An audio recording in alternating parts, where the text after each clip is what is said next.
ក្មេងប្រុសទើបតែចុះក្រោមជាមួយប៉ែហើយជីគ្រីស្ដល់ពី3នៅក្រោមថ្មចង់ដឹងចង់ឃើញគាត់ចង់ឡើងហើយរើសវា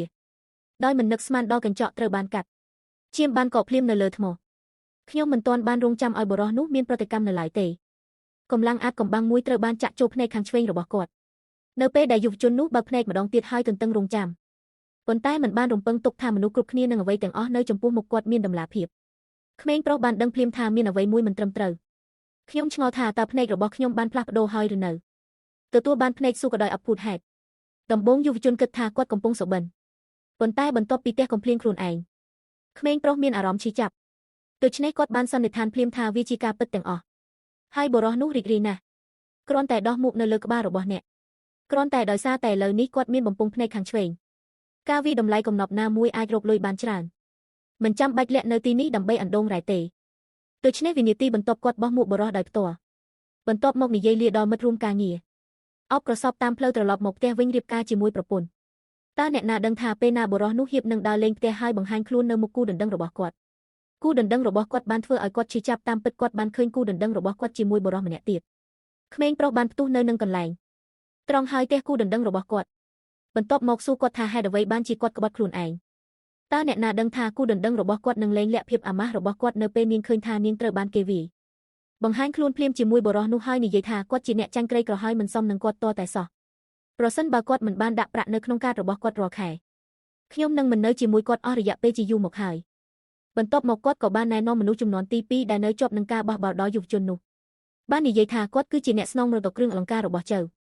អ្នកមានអំណាចជាងក្មេងប្រុសបន្ទាប់ពីស្ដាប់ក្មេងប្រុសនោះគាត់បានដឹងថាគូដណ្ដឹងរបស់គាត់ពិតជាអ្នកជីកមាស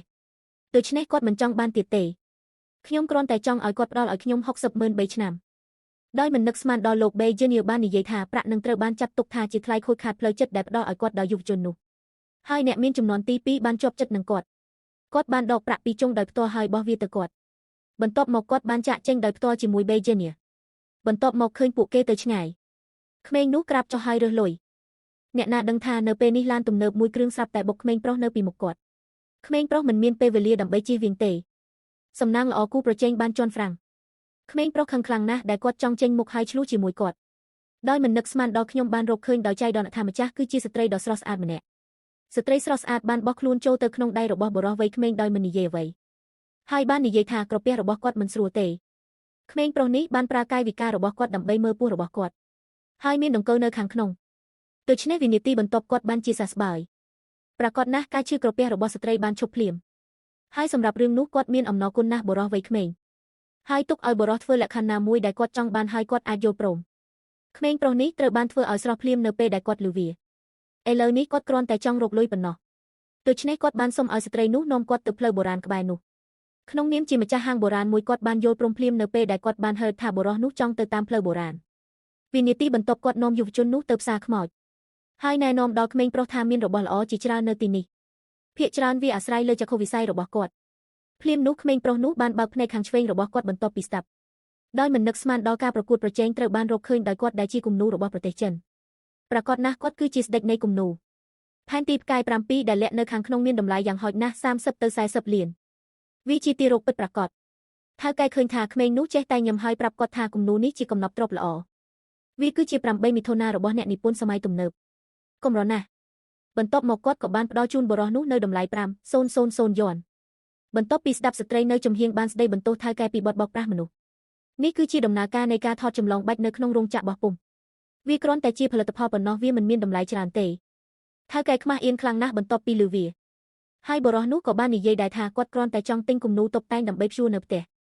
អ្នកមិនចាំបាច់ទិញគំនូរបុរាណថ្លៃបែបនេះទេបន្ទាប់មកគាត់ក៏បានប្រាប់ថៅកែថាប្រសិនបើគាត់លក់វាដោយស្មោះគាត់នឹងឲ្យគាត់ចំនួន150យកព្រមវាត្រូវបានលក់ទៅឲ្យអ្នកឲ្យក្មេងប្រុសនេះស្រឡាំងកាំងមួយផ្លែតខ្ញុំឆ្ងល់ថាតើតម្លៃរបស់ខ្ញុំឡើងថ្លៃឬអត់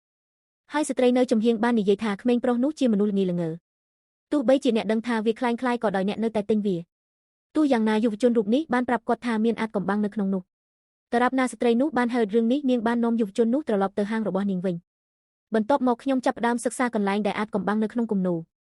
ប៉ុន្តែបន្ទាប់ពីមើលវាអស់រយៈពេលជាយូរមកហើយស្ត្រីមិនអាចរកឃើញទេបុរសវ័យក្មេងបានបង្ហាញគាត់នៅរមូរហើយស្ត្រីធ្វើវាដោយមិននឹកស្មានដល់នៅទីបញ្ចប់ការប្រកួតប្រជែងត្រូវបានរកឃើញដោយគាត់នៅក្នុងរមូរនៃគំនូរមួយទៀត ពិតជាព្យួរមែននៅពេលគាត់ទទួលបានភ្លាមគាត់បានបើកវាហើយមើលខ្ញុំបានរកឃើញថានេះពិតជាផែនទីអារម្មណ៍ទាំង7របស់សុងហ៊ូជុងតម្លៃអាប់បមកជាង30លានដូច្នេះភ្លាមនោះគាត់បានស្នើសុំឲ្យក្មេងប្រុសនោះលក់ពាក្យទៅខ្លួនគាត់សម្រាប់35លានក្មេងប្រុសបានយល់ព្រមទោះបីជាតម្លៃខ្ពស់ក៏ដោយបន្ទាប់មកស្ត្រីមើលឃើញភ្នែកដ៏អស្ចារ្យរបស់ក្មេងប្រុសខ្ញុំបានអញ្ជើញគាត់ឲ្យចូលរួមក្នុងធំពិសេសដែលរៀបចំដោយមីងកូស៊ូនៅថ្ងៃស្អែកប្រហែលជាបុរសអាចរកលុយបាននៅទីនោះក្មេងប្រុសនេះបានចាប់អារម្មណ៍ភ្លាមនៅពេលដែលគាត់បានហឺតល្បែងស៊ីសងថ្មដូច្នេះគាត់បានបង្ហាញខ្លួនឲ្យទាន់ពេលវេលានៅថ្ងៃបន្ទាប់នឹកស្មានមិនដល់ពេលខ្ញុំចូលភ្លាមខ្ញុំបានជួបអ្នកជីកមាសនិងអ្នកមានចំនួនទី2ពួកគេបានឃើញក្មេងប្រុសនៅក្នុងឈុតដ៏ប្រណិតនេះហើយចាប់ផ្ដើមទេសដៀគាត់បាននិយាយថាគាត់ពិតជាស្ថិតនៅលើកំពូលបុរសក្រីក្រម្នាក់សមនឹងនៅទីនេះទោះយ៉ាងណាយុវជននោះមិនអើពើនឹងពួកគេទេផ្ទុយទៅវិញគាត់ទើបតែរើដុំថ្មដែលគាត់ទើបតែចូលចិត្តហើយត្រៀមបញ្យល់អ្នកណាដឹងថាអ្នកមានចំនួនទី2និយាយថាគាត់ចង់ភ្នាល់ជាមួយបុរសនោះបាននិយាយថាប្រសិនបើថ្មនេះអាចប្រែជាពណ៌បៃតងគាត់បានទិញវាក្នុងតម្លៃ3ដងប៉ុន្តែប្រសិនបើបុរសមិនអាចបើកបោពណ៌បៃតងបានទេគាត់នឹងចាប់ភ្នែករបស់គាត់ក្មេងប្រុសឃើញថាអ្នកមានចំនួនទី2មានទំនុកចិត្តខ្លាំងណាស់ហើយបើទោះបីជាគាត់យល់ព្រមក៏ដោយគាត់ចង់មើលពីរបៀបដែលគាត់នឹងដើរខ្លួនឯងនៅចំពោះមុខនៅពេលក្រោយសំឡេងទើបតែធ្លាក់ចុះក្មេងប្រុសបានស្នើសុំឲ្យមេពិតប្រាកដចាប់ផ្ដើមបញ្យល់ដោយមិននឹកស្មានដល់នៅពេលដែលមេក្រឡេកមើលថ្មគាត់បាននិយាយថាគាត់មិនអាចបើកតម្រងបានទេខ្ជិលពេកក្នុងការកាត់ទោះជាយ៉ាងណាក៏ដោយក្មេងប្រុសទូចឲ្យអនុញ្ញាតឲ្យមេធ្វើដូចគ្នាបន្ទាប់ពីមេបានហឺតវាគាត់ចាប់ផ្ដើមកាត់នៅកណ្ដាល